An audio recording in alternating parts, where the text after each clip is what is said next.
Olá, meus irmãos, meus amigos, tudo bem com vocês? Graça e paz. Aqui quem está falando é seu irmão em Cristo, irmão Rogério de Jesus. E é sempre um prazer estar aqui compartilhando a graça de Deus, revelada através do Evangelho. Queridos, antes de qualquer coisa, me permitam explicar a razão pela qual eu estou gravando esse vídeo à noite. Cheguei do serviço, como eu tinha comentado ontem no vídeo que eu gravei, eu tinha que gravar algo sobre Melquisedeque, falando um pouco sobre o homem chamado Melquisedeque, ok? Este vídeo é uma refutação a um vídeo postado no canal Igreja Viva em Graça, aonde uma série de coisas é dita com o objetivo de convencer os irmãos em graça a contribuir, a dizimar, né? E é usado no vídeo alguns argumentos de que eu sou, digamos assim, obrigado, porque o dízimo para Israel era uma obrigação. Então, a pessoa que se dispõe a querer dizimar, ele na verdade está se colocando debaixo de uma obrigatoriedade, segundo a lei dada no Sinai. Porém, no argumento apresentado pelo amado irmão, ele explica algumas razões pelas quais ele é dizimista, e ele faz uso de dois personagens, de Abraão, e faz uso de um outro personagem chamado Melquisedeque. Ontem eu falei um pouco sobre Abraão, hoje eu quero falar um pouco sobre Melquisedeque. A qualidade do vídeo não vai ficar bacana, eu entendo isso, mas como o meu tempo é muito escasso, digamos assim, eu não tenho tempo para estar postando, gravando por conta do meu trabalho, então eu aproveito as oportunidades que eu tenho. Então eu peço a você que tenha um pouco de paciência e vamos aqui entender um pouco sobre o homem chamado Melquisedeque. Bom, no vídeo do amado irmão, onde ele diz, porque sou dizimista, ele coloca Melquisedeque era maior que Levi. Ele diz que Melquisedeque, ele era a encarnação de Cristo, ou seja, era Cristo numa forma teofânica. Ele faz uso desta expressão muito conhecida e dita por um pregador chamado Abílio Santana. Abílio Santana gostava muito desse negócio de teofania.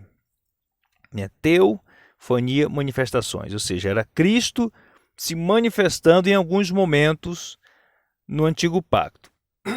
O que é algo absurdo. O que é algo absurdo?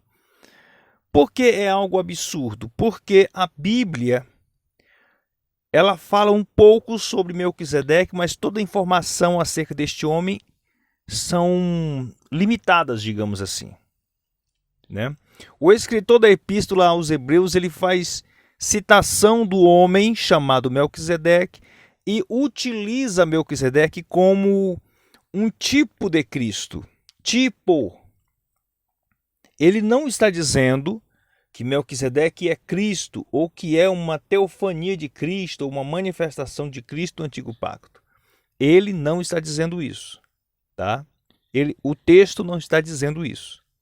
Quem diz isto são as pessoas que acreditam nessas coisas, ok?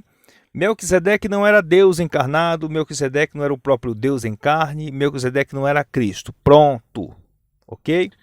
Agora vejam só. Hebreus capítulo de número 7, vamos ler aqui alguns versos. Versículo de número 3. Melquisedeque aparece na história sem pai, sem mãe, e não aparecem anotações sobre nenhum dos seus antepassados. Não há menção de origem nem do fim dos seus dias, sendo semelhante, olha essa palavra aqui, semelhante ao Filho de Deus. Ele permanece para sempre. Vou comentar o versículo de número 3. Porém, antes eu quero voltar no versículo 1. Por quê? Porque o versículo 1 contém algumas informações. E eu vou explicar para vocês por que não aparece nada na história sobre a genealogia de Melquisedeque. Entendam. Melquisedeque não tem uma árvore genealógica. E eu vou explicar por quê. Veja só. No versículo de número 1 vai dizer que Melquisedeque era rei de uma cidade que recebe o nome de Salém. Se você estudar principalmente a história dos hebreus, você vai descobrir que Salém foi um dos nomes dado a uma cidade muito conhecida e citada nas Escrituras. A cidade de Salém, posteriormente, já no tempo dos reis, principalmente no tempo de Davi, esta cidade recebe o nome de Jerusalém. Em outros momentos também, esta cidade é chamada de Jebus, cidade dos Jebuseus. Ok? Estude sobre este assunto. Bom, esta cidade, Salém, que também é chamada nas Escrituras de Jebus, que também é chamada nas Escrituras de Jerusalém, ela fazia parte de um território conhecido nas Escrituras como Canaã. Então você percebe que Melquisedeque, por ser rei de uma cidade que fazia parte de um território chamado Canaã, ele era um cananeu. Rogério, como é que você descobriu isso? Estudando, pesquisando, cavando. Isso é muito importante, querido. Você está entendendo? Então esse rei, ele era um cananeu. Pergunta que eu faço aqui agora. A cultura da genealogia, pelo que nós lemos nas Escrituras, fazia parte da cultura israelita. Sim ou não? Sim. Os israelitas tinham acesso a outras culturas? Não. Ora, então fica fácil identificar a razão pela qual o escritor da epístola, ele vai falar no versículo de número 3, que não havia na história nenhum registro sobre o pai e sobre a mãe de Melquisedeque. Por que não? Porque eles não tinham acesso à genealogia de Melquisedeque. Simples assim. Simples assim. Sem mistificar, sem criar história, sem inventar nada. Questão de lógica. O Evangelho faz isso. Ele nos leva a pensar. Agora veja só. No versículo de número 3 vai dizer que ele aparece na história, ligar aqui de novo, sem pai, sem mãe, e não existe anotações sobre nenhum dos seus antepassados. Claro que não, eles não tinham acesso a essa genealogia. Não há menção da origem nem do fim de seus dias. Claro que não. Eles não tinham acesso à árvore genealógica de Melquisedeque, porque Melquisedeque não era um israelita. Entendam, ele viveu mais de 400 e poucos anos antes de Israel surgir na história como uma nação. Israel se tornou nação quando? Lá no Sinai. Depois que a nação foi tirada do Egito, recebeu aquela legislação, uma constituição legalista, foi que ela se tornou de fato, de verdade, uma nação. Você consegue entender, meu irmão? Eu estou sendo bastante simples, claro, sem mistificar nada, tá bom? Veja só, não há menção da origem nem do fim dos seus dias, versículo 3. Aí ele vai dizer, sendo semelhante ao Filho de Deus. Veja que o escritor não está dizendo que Melquisedeque é Cristo, ou uma teofania de Cristo, ou uma manifestação de Cristo. Não, ele está dizendo que Melquisedeque, por conta da ausência dessas informações, ele se torna semelhante ao Filho de Deus. Por quê? Porque o Filho de Deus, o Espírito que se revestiu de carne, o Espírito que andou nessa terra, ele não tem nada escrito sobre a sua origem. Eu vou falar uma coisa aqui meia maluca. Todos os filhos de Deus, os espíritos que têm participação de carne e sangue neste planeta, sua origem é no eterno. Eles têm a origem no próprio Deus. E quem conhece a origem, o tempo de seu nascimento, o tempo de quando foram criados em Deus, ninguém tem acesso a isso. Então é nesse aspecto que o escritor da epístola está dizendo que Melquisedeque se torna semelhante ao Filho de Deus por conta disso. É neste aspecto. Porque humanamente falando, o Filho de Deus, o homem de Nazaré, teve uma origem aqui na terra. Eu estou falando do homem, não estou falando do Espírito. Do Espírito que se revestiu de carne. Do Espírito que foi gerado em Maria. Não, eu estou falando do homem. Do homem de Nazaré. Ele teve a sua origem aqui. Sua origem foi aqui. O fim dos seus dias se tornou aqui. Foi aqui também, melhor dizendo. Então, neste aspecto, no âmbito espiritual, ele se torna semelhante ao Filho de Deus. Aí ele vai dizer, sendo semelhante ao Filho de Deus, ponto e vírgula, ele permanece sacerdote para sempre. Aqui nós temos que entender uma coisa, que o escritor da epístola está fazendo uso de um paralelismo entre o ministério de Melquisedeque, que é um ministério à parte do ministério levítico. Isso aqui é muito lindo, por quê? Porque antes de Levi, ou da tribo de Levi, ser levantada por Deus, através do homem chamado Moisés, para ministrar, já havia alguém entre os cananeus, crente, servo do Deus Altíssimo, que ministrava perante o Todo-Poderoso. Gente, isso aqui é muito forte. Isso aqui é maravilhoso. Você consegue entender? Então, nesse aspecto, este homem Melquisedeque, ele tem um ministério semelhante ao Filho de Deus. Por quê? Porque Yeshua, Jesus, ele não pertencia à tribo de Levi. No entanto, foi constituído por Deus para exercer o ministério espiritual, dentro da mesma magnitude espiritual de Melquisedeque. É um paralelismo entre um e o outro. Ele não está dizendo que Melquisedeque é Jesus. Não. Ele está fazendo uso de um paralelismo. Ele está fazendo uso de uma tipologia para indicar a supremacia do ministério de Cristo, que é um ministério perpétuo, sacerdote para sempre. Você consegue entender? Agora veja só. No âmbito espiritual, o ministério de Melquisedeque, por conta da falta de informações sobre o fim dos seus dias, ele é um ministério perpétuo, mas ele não exerce esse ministério não está sendo executado hoje.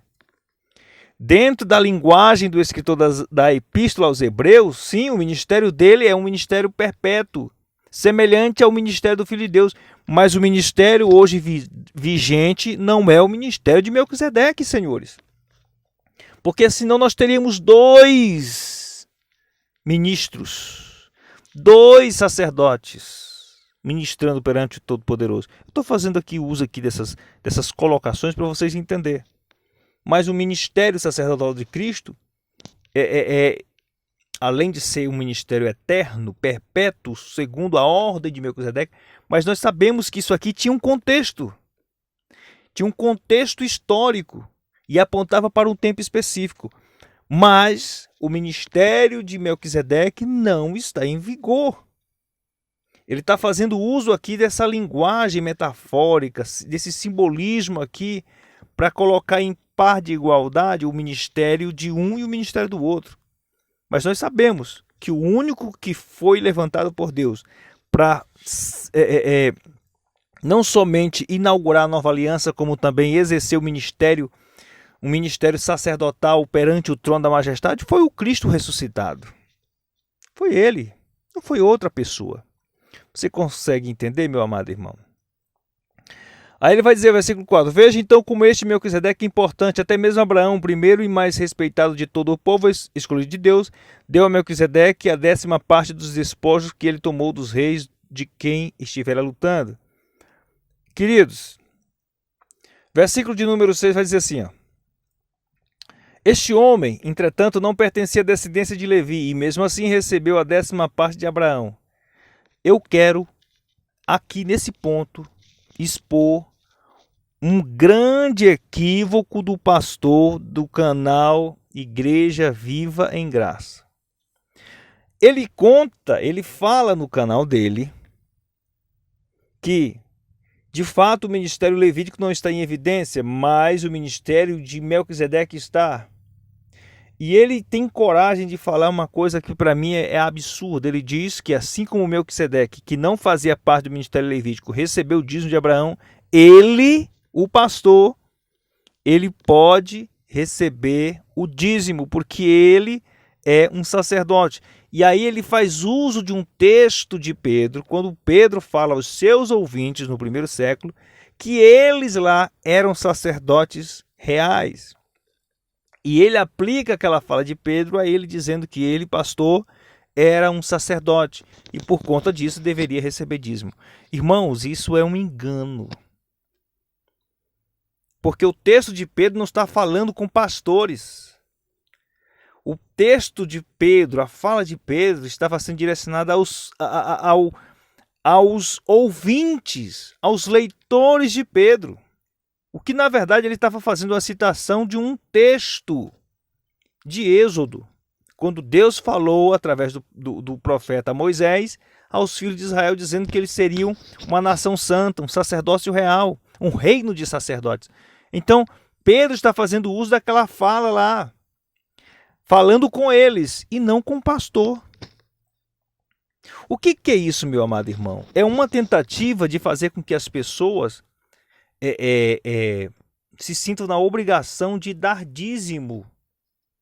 E ele diz, Melquisedeque estava na graça. Ele não estava na lei. Nós estamos na graça, então nós devemos receber dízimo. E vocês devem dar dízimo também.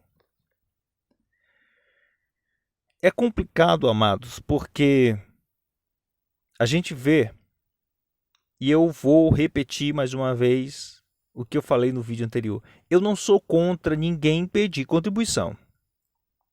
A pessoa pede e tem aquelas pessoas que dão. Não é errado você pedir que alguém contribua na sua organização. Não é errado. Não é errado você pedir para as pessoas ajudar. Não é errado você pedir às pessoas para doar. Não é errado. Errado é quando você pega textos da Bíblia, como este irmão fez, e deturpa o texto inteiro para fazer com que as pessoas caiam nesse engodo, caiam nesse engano. Aí é demais, meus amados. Aí é complicado. Aí fica difícil. Queridos irmãos, este vídeo vai ter a segunda parte, vou ligar de novo, onde eu vou estar dando sequência a este assunto, para que os irmãos entendam o nível de deturpação dentro do movimento em graça. É coisa terrível, é coisa absurda o que tem acontecido. Queridos irmãos, para finalizar aqui, me permitam dizer uma coisa para você. Se nós temos que dar dízimo porque Abraão deu dízimo e Abraão não estava debaixo da lei, nós também devemos praticar circuncisão, porque quando Abraão circuncidou seu filho Ismael e os seus servos, ele não estava debaixo da lei ainda. Será que alguns desses pastores que estão ensinando essas barbaridades vão ter coragem de ensinar isso para o povo também? Que os homens se circuncidem? Porque foi isso que ele fez lá atrás. Será que eu devo me apoiar no fato de que Melquisedeque recebeu o dízimo de Abraão, então eu devo receber dízimo também? Existe legalidade para isso? Segundo o texto aqui, não. O texto não está dizendo que eu deva fazer isso. O texto não está dizendo nada disso. O nome disso é deturpação de textos. mas a verdade chegou e mudou a mente de muita gente. Que Deus continue abrindo os olhos da igreja, dos filhos de Deus, para que nós possamos identificar o engano instaurado no meio do movimento em graça. Fiquem todos na graça do Pai.